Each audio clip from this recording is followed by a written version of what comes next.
Praise the Lord. உயிர்த்தெழுந்த கர்த்தருடைய நாமத்தில் வாழ்த்துக்கள். கர்த்தர் புதிய நாளிலே புதிய கிருபையும் புதிய சந்தோஷமும் புதிய ஆசீர்வாதங்களும் அபிஷேகமும் தந்து நம்மை கர்த்தருக்குள்ளே வழி நடத்துவாராக. நாம் தியானிக்கும்படியாக மத்தேயு எழுதின சுவிசேஷம் 28வது அதிகாரம் 2வது வசனம். அப்பொழுது பூமி மிகவும் அதிரும்படி கர்த்தருடைய தூதன் வானத்திலிருந்து இறங்கி வந்து வாசலில் இருந்த கல்லை புரட்டி தள்ளி அதன் மேல் உட்கார்ந்தான்.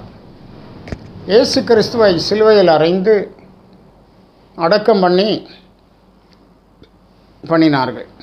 அப்போது யூதர்கள் பிலாத்துவினிடத்தில் போய், ஐயோ, அந்த எத்தன் உயிரோடு இருக்கையில் 3 நாளைக்குள்ளாக உயிரோடு எழும்பு என்று சொல்லியிருக்கிறான். அவனுடைய சீஷர்கள் களவாய் கொண்டு போய் அவன் உயிர்த்தெழுந்தான் என்று சொல்லுவார்கள். ஆகவே கல்லறைக்கு காவல் வைக்க வேண்டும் என்று கேட்டார்கள். பிலாத்து அப்போது கூறின, உங்களிடத்தில் நல்ல வாலிபர்கள் இருக்கிறார்கள், கல்லறைக்கு காவல் வைத்து முத்திரை வைத்து பாதுகாத்து கொள்ளுங்கள் என்று கட்டளை கொடுத்தான். அதன்படி மிகவும் நேர்த்தியாக இவர்கள் கல்லறைக்கு காவலும் வைத்து முத்திரையும் போட்டு இரவு பகலாக காவல் காத்து கொண்டிருக்கிறார்கள். அப்போதுதான் இயேசு உயிர்த்தெழும் வேளையிலே பூமி மிகவும் அதிரும்படி கர்த்தருடைய தூதன் வந்தான் என்று பார்க்கிறோம். வானத்திலிருந்து இறங்கி வந்தான். அவன் வந்தவுடனே காவல் சேவர்களெல்லாம் செத்தவர்கள் போலானார்கள். வாசலில் இருந்த கல்லை புரட்டி தள்ளினான், அதன் மேல் உட்கார்ந்தான். பாருங்கள், ஒரு நிந்தையான கல் நமக்கு விரோதமாய் சத்ரு வைக்கிறான். சத்ருவுக்கு நம்மை குறித்து நம்முடைய ஆசீர்வாதங்களை கெடுக்க வேண்டும், நம்மை அவன் விரும்புகிறது போல நம்மை நிலைகுலைய செய்ய வேண்டும் என்று முயற்சிக்கிறான்.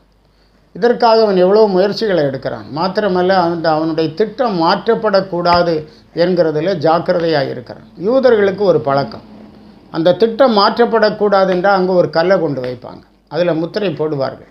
யார் நினைத்தாலும் அதை மாற்ற முடியாது. அப்படி இங்கே அப்படிப்பட்ட சூழ்நிலைகளில், நம்முடைய வாழ்க்கையில் அப்படிப்பட்ட சூழ்நிலைகள் வரும்போது கர்த்தர் செய்கிற காரியம் என்னவென்றால் அவருடைய தூதனை அனுப்புகிறார். தூதன் என்ன செய்கிறான்? கல்லை புரட்டி தள்ளினான். அந்த நிந்தையான கல்லை அவன் புரட்டி தள்ளி அதன் மேல் உட்கார்ந்தான் என்று நாம் பார்க்கிறோம். தானியேலின் புத்தகத்தில் கூட அந்த கல்லை குறித்து நாம் படிக்க முடிகிறது. 6ஆம் அதிகாரம் 17வது வசனம். ஒரு கல் கெபியினுடைய வாசலின் மேல் கொண்டு வந்து வைக்கப்பட்டது. தானியேலை பற்றிய தீர்மானம் மாற்றப்படாதபடிக்கு ராஜா தன் மோதிரத்தினாலும் தன் பிரபுக்களின் மோதிரத்தினாலும் அதன் மேல் முத்திரை போட்டான். இந்த கல்லை வைத்து அதன் மேல் முத்திரை போடுவார். இந்த தீர்மானம் மாற்றப்படக்கூடாது. தானியேல் சிங்கக்கபிக்குள்ளே தான் கிடக்க வேண்டும், அதுதான் தீர்மானம். ஆனால் கர்த்தர் என்ன செய்தார் தெரியுமா? தானியேல் உள்ளே போகும் முன்னாலே தூதனை அனுப்பி சிங்கங்களின் வாயை கட்டி போட்டான். ஆண்டவர் அவருடைய தூதனை அனுப்பி காப்பாற்றுகிற தேவன். சாத்தான் நினைக்கிறான் இந்த தீர்மானம் மாற்றப்படாது, சத்துருக்கள் நினைக்கிறாங்க இந்த தீர்மானம் மாற்றப்படாது என்று சொல்லி. ஆனால் தேவன் தீர்மானங்களை மாற்றுகிறவர், சத்துருக்களுடைய ஆலோசனைகளை அபத்தமாக்குகிறவர். உங்களுக்கு விரோதமான பொல்லாங்கனுடைய எண்ணங்களை அபத்தமாக்கி அவருடைய ஆலோசனைகளை மாத்திரம் உங்கள் வாழ்க்கையிலே நிறைவேற்றுகிற தேவனாய் இருக்கிறார் என்று பார்க்க. இப்போ இந்த நிந்தை, இது ஒரு பயங்கரமான நிந்தை. இந்த கல் ஒரு நிந்தை. இந்த நிந்தையை கர்த்தர் மாற்றுகிறார். யோசுவாவின் புத்தகத்தில் நாம் படிக்கிறோம். கர்த்தர் யோசுவாவை நோக்கி 5ஆம் அதிகாரம் 9வது வசனம், எகிப்தின் நிந்தையை உங்கள் மேல் இராதபடிக்கு புரட்டி போட்டேன் என்றார். அதனால் அந்த ஸ்தலம் இந்நாள் வரைக்கும் கில்கால் எனப்படுகிறது. எகிப்தின் நிந்தையை உங்கள் மேல் இராதபடிக்கு புரட்டி போட்டேன் என்று சொல்லுகிறார். ஆகவே அந்த ஸ்தலம் கில்கால் என்று பெயர் எடுக்கிறது. இந்த காலை நேரத்திலும் கூட பலவிதமான நிந்தைகள் நம்மை சூழ்ந்து கொண்டிருக்கலாம். நமக்கு விரோதமாக இன்னும் நிந்தைகளை உண்டு பண்ணும்படி சாத்தான் பொல்லாத மனுஷரை நமக்கு விரோதமாக ஏவிவிட்டு அவர்கள் இரவு பகலாக அதற்காக முயற்சி பண்ணி கொண்டிருக்கலாம். ஆனால் அருமையான தேவ பிள்ளை, எது நடந்தாலும் என்னதான் வந்தாலும் ஆண்டவருடைய தீர்மானம் உன் வாழ்க்கையில் நிறைவேறும். இதற்காக உனக்காக ஆண்டவர் தன்னுடைய தூதனை அனுப்பி உன்னை பாதுகாக்க வல்லமை உள்ள தேவனாக இருக்கிறார்.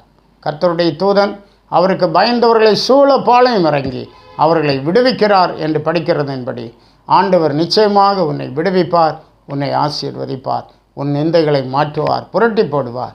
விசுவாசத்தோடு இருப்போம், கர்த்தர் பார்த்து கொள்வார். ஜெபம் செய்வோம். கர்த்தருடைய பர்வதத்தில் பார்த்து கொள்ளப்படும் என்று சொல்லப்பட்டபடி உடைய பிள்ளைகளுக்கு விரோதமான சத்துருக்களுடைய எல்லா சூழ்ச்சிகளையும், உடைய பிள்ளைகளுடைய வாழ்க்கையில் நிந்தைகளை கொண்டு வர வேண்டும் எடுக்கும் சத்துருவின் முயற்சிகளை ஆண்டவர் தகர்த்து போட்டு அற்புதமாய் நடத்துகிற தேவனாய் இருக்கிறீர். இந்த நாட்களிலும் ஆண்டவர் உம்முடைய பிள்ளைகளை ஆசீர்வதியும். தேவ மகிமையால் நிரப்பும். இரத்த கோட்டைக்குள்ளே மறைத்துக்கொள்ளும். பெரிய காரியங்களை செய்யும், பலப்படுத்தும். இயேசு மூலம் கேட்கிறோம் பிதாவே. ஆமென். ஆமென். God bless you.